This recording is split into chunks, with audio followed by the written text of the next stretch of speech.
नमस्कार, मैं हूं निधि स्मृति झा और आप देख रहे हैं द ऑर्चरी। प्रधानमंत्री नरेंद्र मोदी ने देव दीपावली और गुरु नानक जयंती के दिन सुबह सुबह बड़ी घोषणा की। उन्होंने इस पावन दिन के अवसर पर ऐलान किया कि तीनों नए कृषि कानूनों को वापस ले लिया जाएगा। पीएम मोदी ने आंदोलन किसान साथियों से ये अनुरोध किया है कि वो अपने अपने घर, अपने अपने खेत, अपने परिवार के पास वापस लौट जाएं, नए सिरे से आगे बढ़ें और गुरु नानक जयंती का पर्व मनाएं।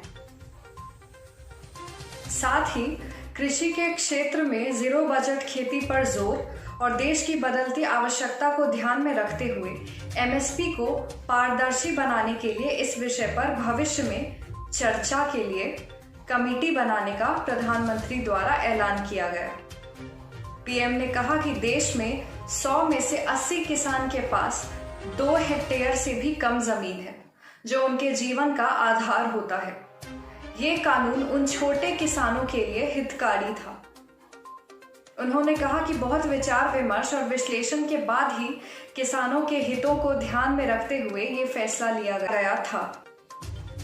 सरकार ने अपनी ओर से किसानों को समझाने में कोई कसर नहीं छोड़ी। उनका तर्क समझने के बाद भी सरकार उन्हें अपने बात समझाने में असमर्थ रही। हो सकता है कि हमारी तपस्या में ही कोई कमी रह गई हो। ये प्रधानमंत्री नरेंद्र मोदी के शब्द थे।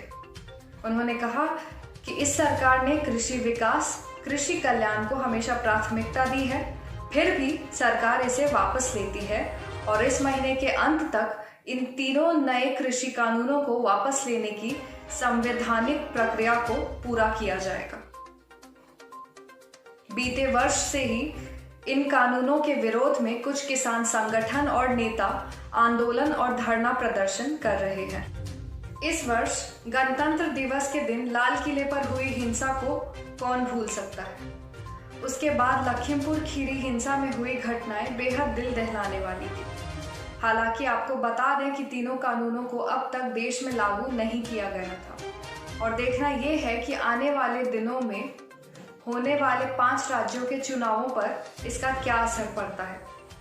कैप्टन अमरिंदर सिंह के साथ बीजेपी के रिश्ते में इसकी अहम भूमिका देखने को मिल सकती है। पश्चिम उत्तर प्रदेश में लगभग 125 सीटों पर और उत्तराखंड में भी इसका प्रभाव देखने को मिल सकता है। सिंघू बॉर्डर के प्रोटेस्ट के पहले शाहीन बाग में भी कुछ ऐसा ही माहौल देखने को मिला था। 15 दिसंबर 2019 को दिल्ली में एक जगह बस जला दी गई। देश के कई हिस्सों में दंगे भी भड़के। दोनों ही प्रोटेस्ट में कई समानताएं भी थी, जैसे रोड्स ब्लॉक करना। खैर, अगर तीनों कानूनों की बात करें तो सरकार द्वारा 3 बिल पास किए गए थे। Farmers produce trade and commerce promotion and facilitation bill 2020, farmers empowerment and protection agreement on price assurance and farm services और तीसरा the essential commodities amendment ordinance 2020। आपको बता दें कि एसेंशियल कमोडिटी एक्ट आवश्यक वस्तु अधिनियम नामक तीसरा कानून बिल पहली बार 1955 में आया था। 2019 के चुनाव के अपने मैनिफेस्टो में कांग्रेस पार्टी ने भी इसे रिप्लेस करने की बात कही थी। हालांकि आप सभी जानते हैं कि फिर विपक्ष ने इसका विरोध भी खूब किया। इसके अंतर्गत सरकार कुछ चीजों को एसेंशियल कमोडिटीज की लिस्ट से हटा सकती है और आवश्यकता पड़ने पर ऐड भी कर सकती है। इससे किसानों की आय में विशेषज्ञों द्वारा प्रॉफिट होने की बात कही जा रही है। सरकार ने 1.5 साल तक तीनों कानूनों को सस्पेंड करने का भी फैसला लिया था तथा किसानों को इसमें बदलाव करने का भी प्रस्ताव दिया गया था। फिर सर्वोच्च न्यायालय में भी इस विषय पर चर्चा हुई। कानून लाना जरूरी और हटाना सरकार की मजबूरी कहते हुए अब जब सरकार ने तीनों कानून को रिपील करने का फैसला कर लिया है तो इस पर आई हुई प्रतिक्रियाओं पर भी बात कर ही लेते हैं। राजस्थान के मुख्यमंत्री अशोक गहलोत ने ये कहा है कि आने वाले चुनाव के कारण सरकार द्वारा ये निर्णय लिया गया है। वहीं AIMIM के अध्यक्ष असदुद्दीन ओवैसी ने कहा कि नरेंद्र मोदी की ईगो को सेटिस्फाई करने के लिए सरकार ने अनकॉन्स्टिट्यूशनल तरीके से इस कानून को पास किया था।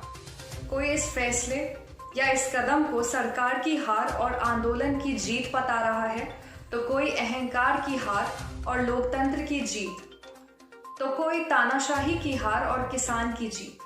लेकिन महत्वपूर्ण ये है कि कृषि सुधार की हार हुई है या जीत। आपके क्या विचार हैं? आपको क्या लगता है? देश और दुनिया की बड़ी खबरों के लिए बने रहिए हमारे साथ और देखते रहिए द ऑर्चरी। आप वीडियो को लाइक और चैनल को सब्सक्राइब भी कर सकते हैं। धन्यवाद।